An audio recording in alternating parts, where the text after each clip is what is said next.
Every divorce case is taken completely on its own facts, and I think the English judicial system is known around the world for being one of the fairest around. But it's based on principles of fairness, equality, and particularly after the case of White and White in 2000, which really set the yardstick of equality, as we call it, that every case should start on the basis of the principle of a 50-50 division, unless that is unfair, or circumstances of the case require a different approach to be taken. We value the contributions of a breadwinner and a homemaker equally, and that's something that brings people to this country where they have ties here and the required jurisdiction to actually bring a case here, to want their divorce to be held here, because it is the divorce capital of the world. But essentially, the starting point is looking at what has grown up in value during the course of the marriage.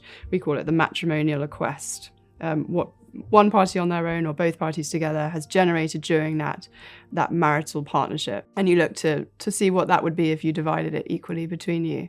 And that will be the outcome of the case, unless that equal division isn't enough to meet both parties' needs, which are assessed as to their housing needs, their income needs, looking after children. Look at the whole picture of what they need to live their lives moving forward.